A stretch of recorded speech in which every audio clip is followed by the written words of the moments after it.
نبی پاک صلی اللہ تعالی علیہ وسلم نے ارشاد فرمایا، جس آدمی کو غصہ آیا اور وہ اپنا غصہ نکالنے پر قادر بھی تھا لیکن اس نے اللہ کی رضا کے لیے اپنے غصے کو کنٹرول کر لیا، فرمایا اللہ اس کے دل کو امن سے بھی بھر دے گا اور ایمان سے بھی بھر دے گا۔ نہیں، غصے کو کنٹرول کرنا ایمان کی مضبوطی کا باعث بنتا ہے۔ ہوں گے کچھ لوگ بیچارے جو کمزور ہوں گے، کچھ نہیں کہہ سکتے، آپ کا غصہ سہتے ہوں گے، یہاں کچھ ایسے لوگ ہوں گے جو آپ سے محبت بے پناہ کرتے ہوں گے،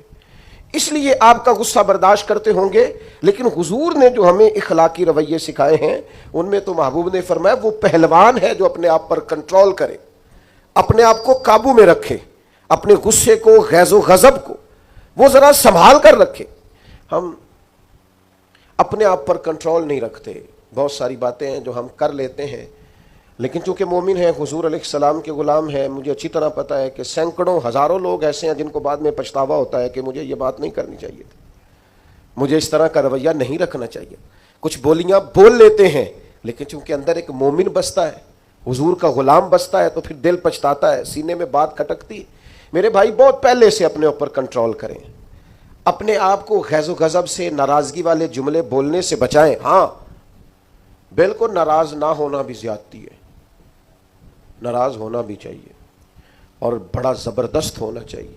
سخت شدت کے ساتھ غصہ کرنا چاہیے، پر کب؟ جب اللہ کی حدوں کو توڑا جائے، جب شریعت کی مخالفت کی جائے اور بے جا دین کی باتوں کو چھوڑا جائے، اللہ کی رضا کے لیے ناراض ہو۔ سیدہ طیبہ طاہرہ حضرت عائشہ صدیقہ رضی اللہ تعالیٰ عنہ فرماتی ہیں کبھی اپنی ذات کے لیے حضور ناراض نہیں ہوئے، لیکن اگر اللہ کی حدیں توڑی جاتی تھی تو ناراض ہوتے تھے۔ چاہیے نا والد کو کہ بیٹا جان بوجھ کے نماز چھوڑ دے تو ناراض ہو، بیٹی پردہ نہ کرے تو ناراض ہو، چاہیے نا اسے کہ اگر اس کے گھر کے اندر کوئی غیر شرعی کام ہو رہا ہو تو وہ ناراضگی کا اظہار کرے، حکمت کے ساتھ سمجھائے، دانائی کے ساتھ تبدیل کرنے کی پوری کوشش کرے۔ آپ کا دل اس وقت پوری طور پر ناراض ہو جب آپ شریعت کی مخالفت ہوتے ہوئے دیکھیں۔ 10,000 گم ہونے پر تو جس کا دل پریشان ہوتا ہے، لیکن نماز ظہر قضا ہونے پر جسے کوئی اثر نہیں ہوتا، جو چند منٹ، آدھا گھنٹہ، پونا گھنٹہ نوکری سے لیٹ ہو تو احساس پیدا ہوتا ہے، لیکن کئی دن بیت گئے، فجر نہیں پڑی، کتنے دن گزر گئے، سویرے اللہ کی بارگاہ میں نہیں اٹھا، توجہ نہیں ہوتی۔ 2 حدیثیں اکٹھی عرض کرنے لگا ہوں، آپ نے ان دونوں روایات پر غور کرنا ہے۔ ایک قاضی اجاز رحمۃ اللہ علیہ نے شفا شریف میں لکھی اور ایک امام احمد بن حنبل نے اپنی مسند میں نقل فرمائی۔ صحابہ فرماتے ہیں غزوہ احد کے موقع پر ہم نے نبی پاک علیہ السلام کے رخ زیبا پر خون بہتا ہوا دیکھا، کفار نے سنگ باری کی، تکلیف دی حضور کو، مقدس رخساروں پر خون بہا۔ ہم نے عرض کی یا رسول اللہ دعا کرے نا یہ برباد ہو جائے، تو نبی پاک علیہ السلام نے فرمایا مجھے لان تان کرنے والا نہیں بنا کے بھیجا گیا، مجھے رحمت بنا کے بھیجا گیا۔ اور نبی کریم نے دعا فرمائی یا اللہ انہیں ہدایت عطا فرما۔ اس موقع پر جب حضور کو ذاتی طور پر تکلیف دی گئی ہے، مقدس چہرہ نور پر خون بہ رہا ہے اور صحابہ کے کلیجے پھٹ رہے ہیں، اور احد کے میدان میں حضور کا وہ رنگین چہرہ خون سے بھرا ہوا دیکھ کر طبیعتیں مچل رہی، تڑپ کے عرض کی حضور کریں دعا یہ تباہ ہو جائیں۔ فرمایا نہ بھائی، وہ لان تان کرنے والا نہیں، مجھے تو رحمت بنا کے بھیجا گیا۔ لیکن میرے عزیزو، غزوہ خندق کے موقع پر جب دشمنوں سے دفاع کرتے وقت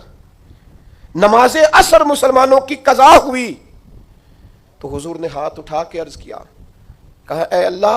ان کے پیٹ آگ سے بھر دے جنہوں نے ہماری نماز عصر لیٹ کی، ہماری نماز لیٹ کر دی، صلاۃ وسطیٰ لیٹ کر دی، ہمیں تیرے حضور جھکنا تھا، ہمیں وہ نماز پڑھنی تھی جو بڑی قیمتی ہے، نماز عصر، انہوں نے ہماری نماز لیٹ کر دی، ان کے پیٹ آگ سے بھر دے۔ حضور کا سارا چہرہ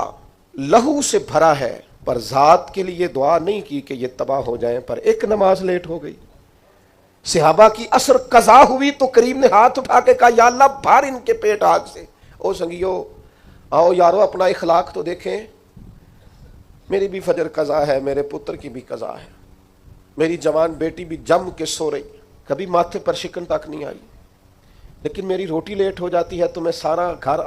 سر پہ اٹھا لیتا ہوں، زمین آسمان ایک کر دیتا ہوں۔ میرے بچے، آپ کے بچے ہماری نگاہوں کے سامنے وہ پوری طرح بری سوسائٹی کا شکار ہو جائیں، اور وہ جانے کس کس گناہ میں لگ جائے، معاذ اللہ شکن تک نہیں آتی، لیکن میرے کپڑے وقت پر استری نہیں ہوئے، مجھے ٹائم پر فلاں چیز نہیں دی گئی، آسمان سر پہ اٹھا لیا جاتا ہے۔ حضور نے تو ہمیں یہ اخلاق سکھایا ہے کہ لہو سے تیرا وجود بھی ذات کے لیے بھر دیا جائے تو زبان سے لان تان نہ کرنا، یہ تیرے نبی کا طریقہ ہے۔ ہاں، اس شخص سے بچنا جو تیری نمازوں کو قضا کرنے کا ذریعہ بنے۔ ایسے لوگوں کے بارے میں تیرا رویہ سخت ہونا چاہیے، جہاں تیری عبادات، تیری اللہ کی بندگی داؤ پہ لگتی تجھے نظر آئے۔ خدا را دین کا مزاج تو سمجھیں، ہم کس طرف چلیں۔ اور پھر یہاں میں بڑی ذمہ داری سے یہ بات بھی عرض کر دوں